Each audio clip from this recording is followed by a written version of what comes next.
This is Pinch Bottle, the sailing dinghy my brother built a few years ago.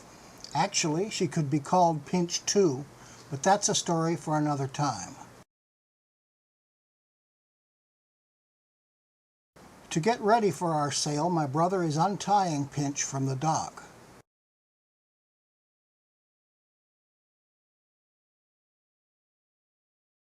He has to pump some rainwater from her bilge before we set out.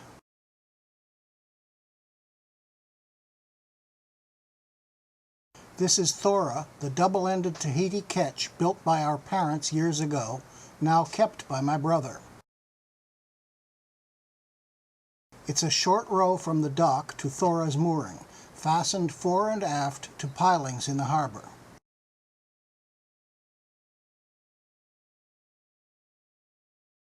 Thora hasn't been hauled for cleaning the bottom, so her topsides are green with algae at the waterline.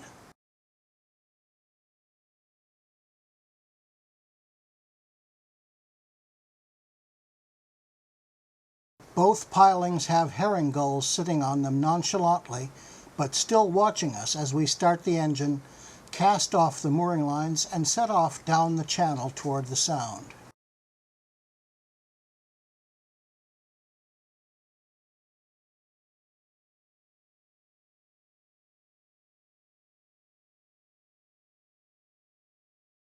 Pinch rides behind Thora, her painter tied short as we thread our way through the very narrow channel with risky shoals on both sides.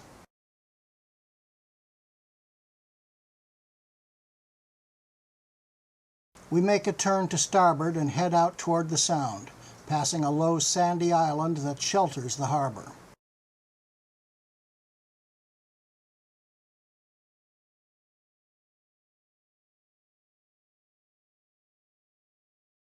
Passing a family of swans on the shore near one of the beach houses on the island.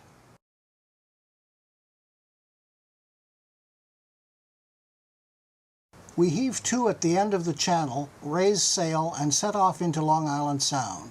Welcome aboard!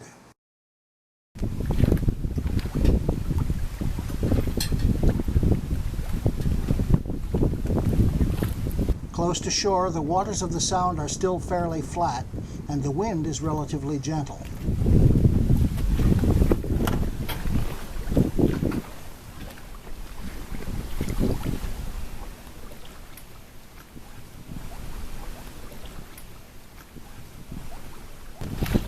We set out close to the wind on a nearly due south course toward Long Island.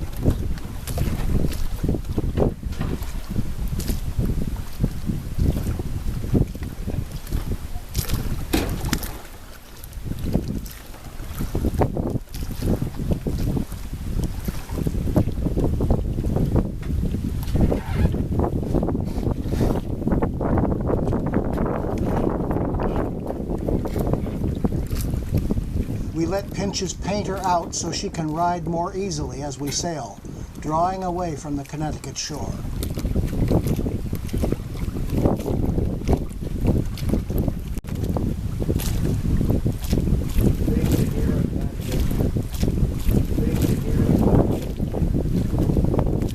On such a steady course, the tiller is lashed, although I am at the helm, constantly ready to adjust our heading according to the compass reading, changes in the wind, or ships or other items in our path.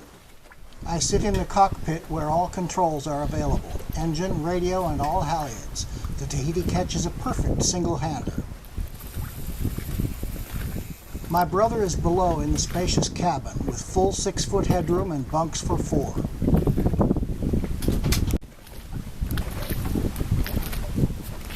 Yet there is full visibility at the helm.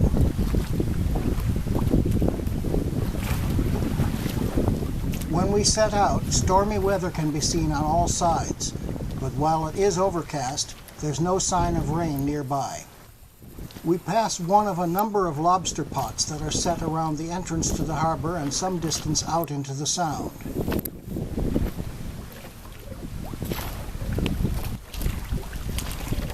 We're making good headway, but on this unruffled sea we hear little other than the water lapping against our hull and being parted by Pinch as she gently rides over our shallow wake.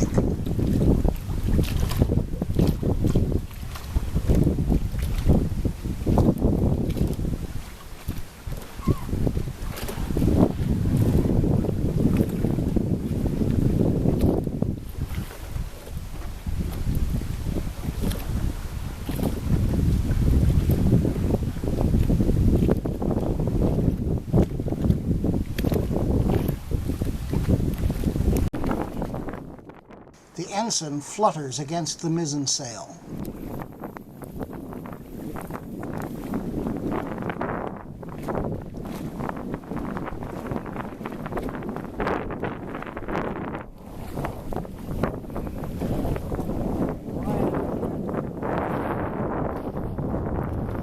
The mainsail pulls against the mast hoops which fasten it to the mast.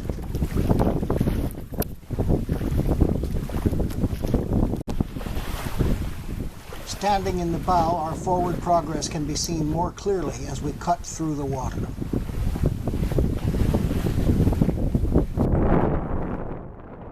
Looking aft, the tiller strains against its lash as we sail close-hauled to the wind, picking up speed in a brisker breeze as we get farther from shore.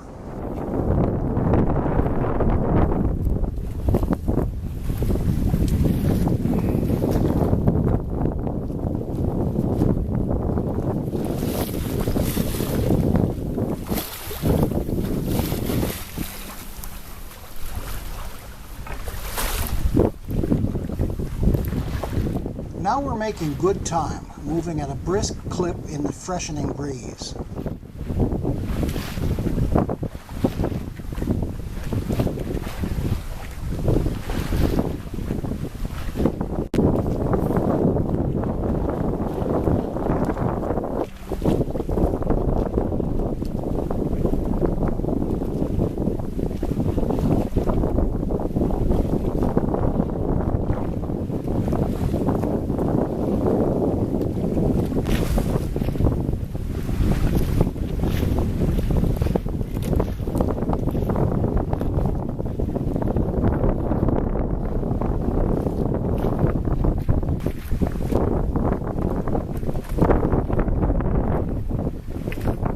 Just for the heck of it, we set out a trolling line on the chance that a bluefish might take a bite. And my brother checks the weather radar while we still can reach a signal from a cell tower. But the weather appears to be clearing some around us. The fishing pole rests against a mizzen shroud where we'll hear if a fish should bite.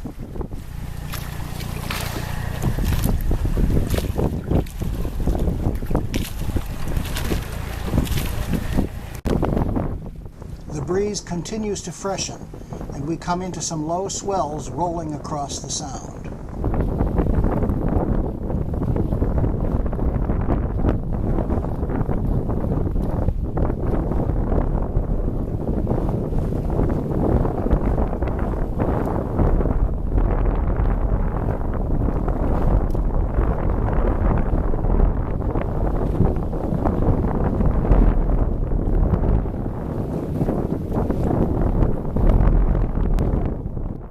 Thora gently pitches and rolls across the swells.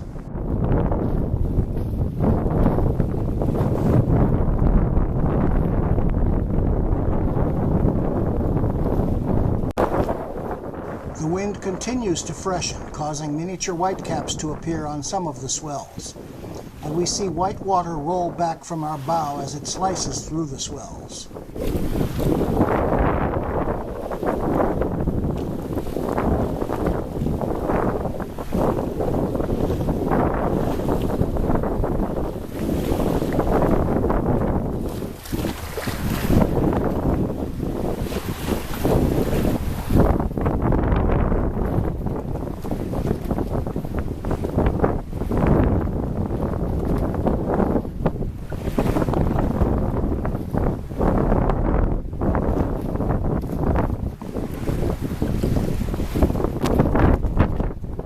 We're now close to halfway across the sound and in the main shipping lanes. An ocean-going tug crosses our bow with a large tanker barge in tow. My brother readies a radar reflector to be raised to the main masthead to make us more visible to large shipping. I alter course slightly to assure the tug that we see them and are at no risk of running over their tow line, keeping a close watch on the barge as we near it.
Now my brother hoists the radar reflector on a halyard that takes it to the masthead, giving us visibility to other ships on instruments in case it should become more overcast.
We're heading now for a buoy which sits near the center of the sound, between Connecticut and Long Island.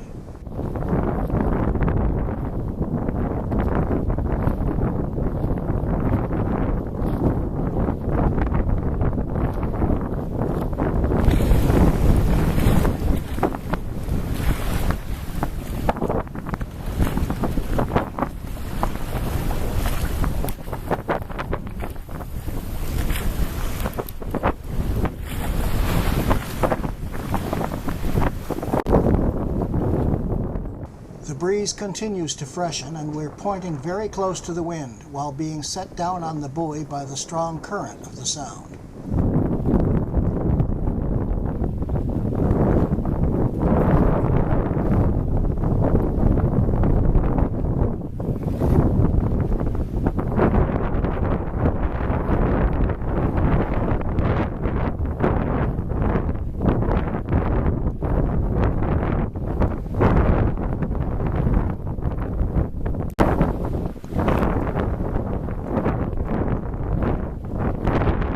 The situation becomes more critical as another sailboat approaches us on a starboard tack. According to the rules of the road, we have to yield to her, and yet we're too close to the buoy to try to change course and pass down current from it. I have to thread the needle between the two, clearly yielding to the oncoming sloop while not letting us be set onto the buoy in the process.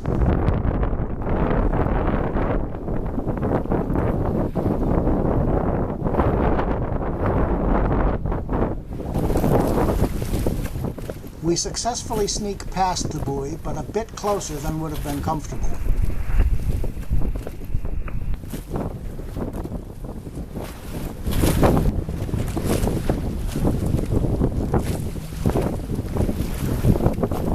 It's good watching it fall behind us. as Pinch nods in agreement.